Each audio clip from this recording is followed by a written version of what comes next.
Hello everyone, I'm Dr. Amalya from Child Healthpedia podcast and welcome to yet another episode. Today we have a very special doctor, Dr. Himabindu. She's a gynecologist, obstetrician and specialist in high-risk pregnancy. She has over 17 years of experience. She did her undergraduation in Andhra Medical College and then later moved to UK. And she did her post-graduation from Oxford University, UK. She has been awarded the National Excellence Award in 2019 for her excellent care in clinical work, and also she's been awarded and nominated for the Rehina Dawood Award in 2017 for her patient care. Thank you so much, Dr. Himabindu, for making it here today. Thank you so much for having me. It's my pleasure. Yeah. So she being an expert in high-risk pregnancy and obstetrician, let's talk to her regarding delivery, normal delivery and cesarean section. So pregnancy itself is a wonderful journey, but along with it comes questions, queries and uncertainty regarding the delivery process.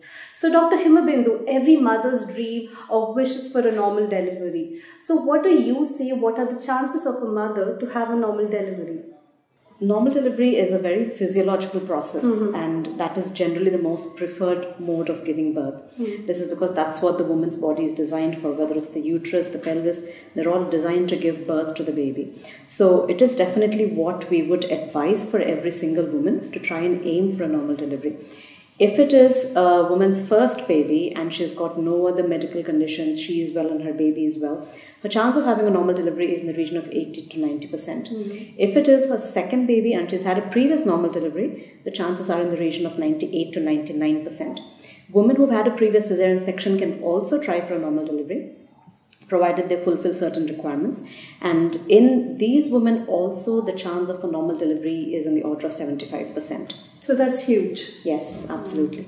So is there anything a mother can do to enhance her chances of having a normal delivery? Yes, there's a lot of things that a woman can do to help her chances of having a normal delivery. And this should ideally start before the woman conceives. So pre-conception itself, it is advised that the woman should optimize her health.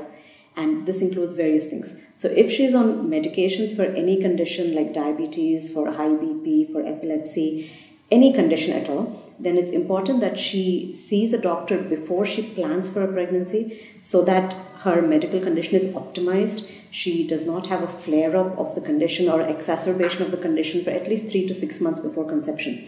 She needs to be on medications which are safe for use during pregnancy. And once the woman conceives, it's very important that she has a well-balanced, a well-nourished diet. It's important that she stays active during labor. She needs to be exercising, go for regular walks, maybe do prenatal yoga, maybe do some even prenatal Pilates, aerobics. There are so many forms of exercises which are available, which are very safe to be done during pregnancy. And if she stays active during pregnancy, her chances of normal delivery are better. Along with this, managing her weight is very important. So ideally, the woman should optimize her weight and BMI before conception. But once she conceives and say that's the first time she comes to us, then it's important she follows the doctor's advice about how much weight gain is allowed in pregnancy. So for women who are starting the pregnancy already being overweight, we recommend them to not gain too much weight in pregnancy. But if a woman is starting the pregnancy being very underweight, then she is advised to put on a little bit more weight. So depending on their weight at the start of pregnancy, the weight gain would change. But at the end, they should make sure they attend all their doctor's appointments, make sure they attend all antenatal care, follow the doctor's advice, have a well-balanced diet, and remain active in pregnancy. And if they follow all of these basic precautions, generally the chance of having a normal delivery is pretty good. So it means just going down to the basics of a healthy lifestyle, good diet, staying active. If a mother has any medical conditions, get it treated and be under continuous monitoring, consulting doctors. These are the basic steps just to enhance that a mother can have a smoother delivery process. Yes, that's correct. Yes. So now there's a lot of fear regarding the pain during normal delivery. They would have heard experiences from other parents, even in their own family. And sometimes a mother can actually be really scared to go for a normal delivery just for the fear of pain. So what is your take on that? So normal delivery and the contractions which are required for normal delivery unfortunately is painful. So that is the truth and that cannot be denied. But the perception of pain changes from woman to woman. Some women tolerate the pain much better than others. For example, if a woman is already suffering from very heavy painful periods, then labor generally is not perceived as too painful by her. But if the woman has not had any painful conditions and this is her first experience of pain, she would find it much more difficult to cope with. So it is very subjective. But again, the amount of pain and the nature of pain varies depending on the phase of labor. So in the early phase of labor, which is when the contractions can be still quite irregular and the cervix is in the early part of dilatation. So before labor, cervix is closed, and during labor is when it starts opening. And for the entire duration of labor, the cervix needs to open up to 10 centimeters. So the initial part of labor where the cervix is less than 4 centimeters, that's when the contractions can be quite irregular and the pain can be quite mild. Once they're in the active phase of labor and the cervix has crossed the 4 centimeter mark, then contractions are more regular. They come every 3 to 4 minutes apart and they can be perceived as quite painful. So things that a woman can do to help cope with the pain are again quite varied. We advise them to start with breathing exercises. This is something that they would be trained during pregnancy if they would have attended their exercise or prenatal yoga classes. And with that, most women cope through the early phase of labor quite well. Once they're in active labor, again, breathing exercises do help for a fair amount of them. Beyond that, things that would help are natural things like staying active in labor, walking around, using the birthing ball, and change of posture helps a lot with coping with pain. If they are not able to cope with these simple non-medical remedies, then there are medications that can be offered. And again, we would start with simple medications like tablets. Then we can move on to injections which are available. And there is also the option of Entonox, which is a gas that they can breathe through a mask which is given to them.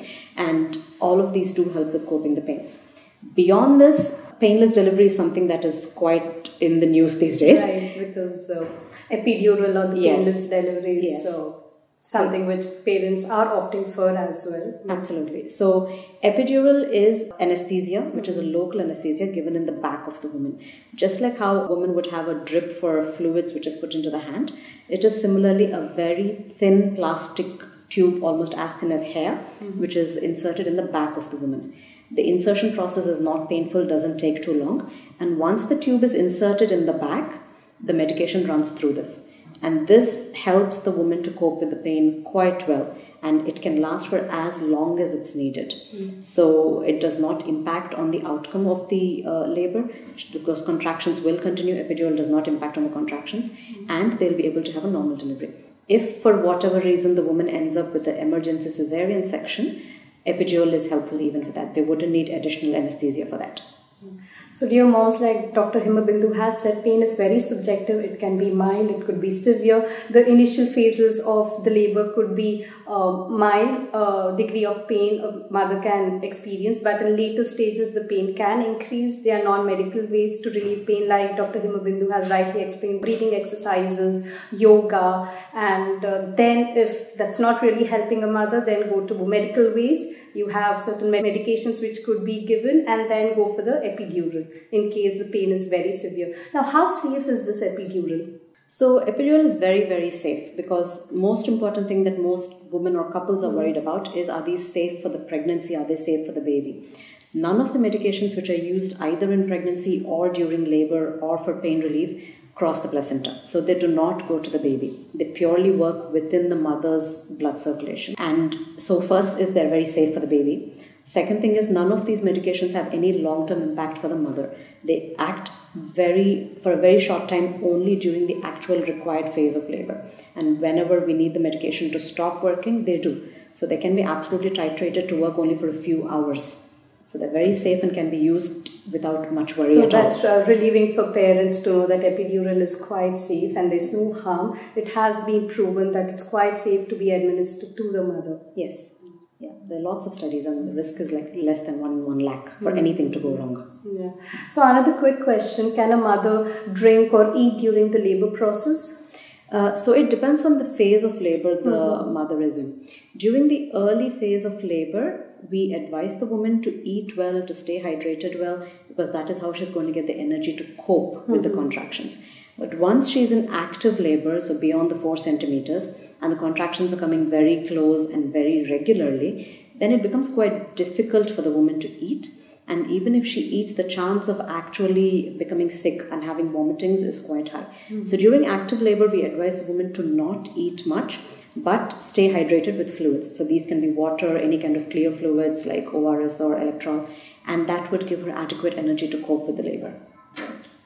So for some, the delivery process can be a breezy one, but for some, it can last longer. So is there any duration as such as to how much time a labor can last? It's a difficult question, I know, but approximately for mothers to be ready or informed in advance as to how much approximately the duration would be of the labor. So again, this varies from person to person. And if it is a first baby, the duration of labor is definitely longer than if it is a second baby or third baby. So like we discussed, the cervix has to open from 0 to 10 centimeters. So getting up to the 4 centimeters itself can take quite a long time for a first-time mother. And that varies from a few hours, sometimes to a few days. And it can last for 3 to 4 days as well for some women, just to get to the 4 centimeters. If it is her second baby, that early phase of labor doesn't even last for half an hour to an hour. And once they come into the active phase of labor, getting from 4 centimeters to 10 centimeters, again, the expected rate of dilatation is at least half a centimeter to a centimeter per hour. So you're looking at a minimum of 6 hours going up to 12 hours. And if it's a second baby, generally the duration is much shorter, more in the region of 3 to 4 hours. So sometimes, even though the mother has been in this process for a longer duration, there's something called as induction of labor, where medicines are administered to a mother to enhance or fasten the delivery process. So what is it all about? So induction is basically where we have to give medications to the mother to either start the process of labor or to augment the process of labor that's already started.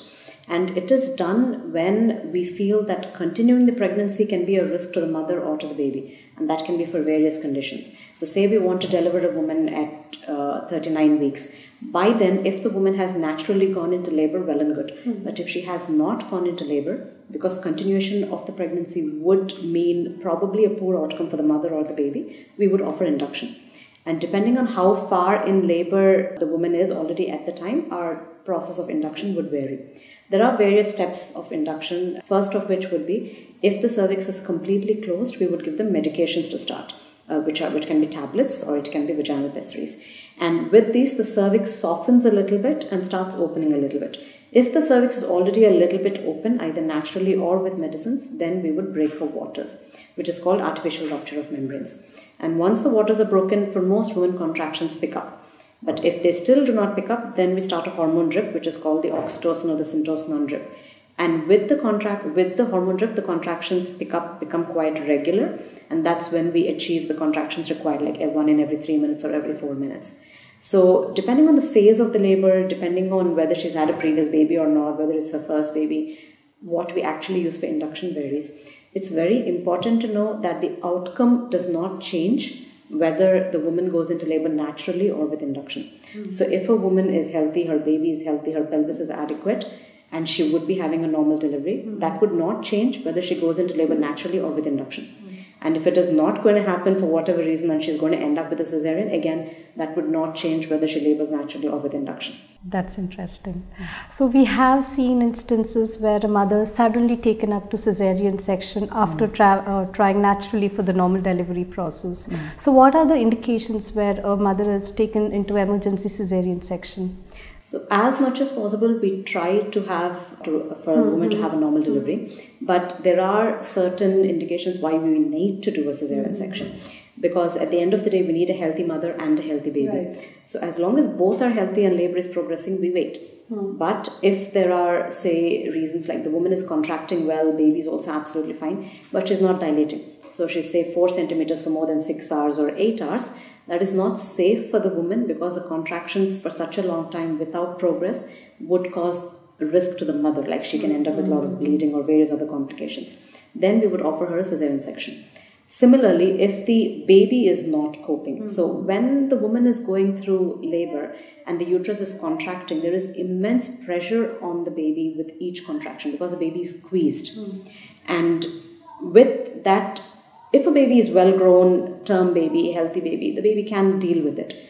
But if the baby is either small, growth restricted, or there are any other medical conditions, or there is a cord around the neck or whatever, for these kind of conditions, when the baby has the pressure of the contractions, baby doesn't tolerate it and the heart rate starts dropping. So if the baby's heart rate is dropping persistently and consistently with every contraction, taking a long time to recover back to the normal baseline, then again, depending on how far the woman is in labor, we would offer a cesarean. So if this is happening at 4 centimeters or 5 centimeters, the baby is not going to tolerate labor for another 6 to 8 hours. But if this is happening at 9 centimeters or 10 centimeters, you know delivery will happen in half an hour to an hour. You know the baby can tolerate it. So depending on the condition of the baby or the mother, we offer them an emergency cesarean section as is best for their outcomes. Right. So I guess there should not be any shame or guilt attached to this, because this decision would be taken keeping in mind the mother's health and what is best for the baby as well. Absolutely. There is no shame in having a cesarean section. Because there's a lot of thing which goes on in society that, if you have a normal delivery, she's done a really good job. But then if a mother lands up in cesarean, she's always questioned about as to what she didn't take care of herself during pregnancy. So what is important for the woman to understand is, at the end, she needs to be well and the baby needs to be well. Right. So yes, if she achieves a normal delivery, that's fantastic. But if she does not achieve a normal delivery for a medical reason, there is no reason to feel ashamed of it. Because there are certain medical conditions where we advise a cesarean section. For example, if the woman has very high blood pressure which is not controlled, or there are certain heart conditions where she's not allowed to labor, or say she's got large fibroids which are blocking the vaginal entrance and the baby cannot come down, or there is a placenta which is low, which is obstructing labor. There are various medical conditions for the mother for which a cesarean section is recommended, and she wouldn't be allowed to labor for her safety and her health, because she comes first. Only if she is well, baby is going to be well. Right. Similarly, for the baby has to be in a head down position. Baby should be able to tolerate the labor. If the baby is in any other position, like transverse position, then it's not going to be possible to have a vaginal delivery. So there are various reasons where cesarean may be indicated. And if that is indicated, it is necessary to do that for the safety of the mother and the baby. There is absolutely no shame in this, because at the end of the day, you have to do what is right for you and for your baby. And whichever way you deliver, you are still the mother of the baby. You will still breastfeed the baby. You will still look after the baby. And there is no difference in the bonding between the mother and the child. So dear mothers, you heard it from the expert herself. There's no shame associated with the cesarean section. Every mother's pregnancy journey can be different, but the outcome is the same. So just enjoy the process, be it normal or cesarean, and enjoy the process, and then take care of the baby once the baby is delivered. So the post-delivery process, in case the mother delivers through a normal delivery, normal vaginal process, how long is the stay in the hospital, and what is the care she needs to take during the next 2-3 days? So if she has a normal delivery which is completely uncomplicated, then the hospital stay is quite short, generally 12 to 24 hours. And during that phase, we train them how to look after themselves, how to manage their pain, how to handle the baby, how to feed the baby. And most women, especially if it's their first child, would have some form of vaginal tears and vaginal stitches. So we also tell them how to look after these tears, what medications to apply, when they need to actually seek medical help for herself or for the baby. And when she's confident in doing these, she would be sent home. If it is second baby, then women are generally quite confident in dealing with this, because I've done this before. So for them, the duration of stay is even shorter. Some of them even want to go home in 6 hours after delivery, which is absolutely fine. So it varies. It's based on the mother's confidence, and if it's a second baby, obviously with the experience, the mother is more confident to go back home faster. Yes. So any last advice you want to give for parents from your side? So the one thing I would tell the woman is, it's very important to look after your health. Prioritize your health. Absolutely. Even before you plan a pregnancy, make sure you are healthy. And once you're pregnant, make sure you attend all the doctor's appointments. Take all the medicines that are prescribed to you. And if anything does not seem right, do not ignore it. So if you feel your baby is not moving well, don't assume it's going to be okay, because you're the only one who knows what your baby is doing. And if you feel your baby is not moving well, something does not seem right today, please see the doctor. Get medical help as soon as needed. Don't delay anything because work is more important, or because someone at home there is a guest or whatever. Your health comes first, your baby's health comes first. And if you do that, then I'm sure you'll have a good outcome in your pregnancy. So it was wonderful to have you over here. You told in such a simplified way regarding the various delivery process, the management during the delivery, medical, non-medical, and how to self-care during delivery and even after delivery. Thank you so much for taking time and making it today for today's podcast. Thank you so much for having me. Thank you.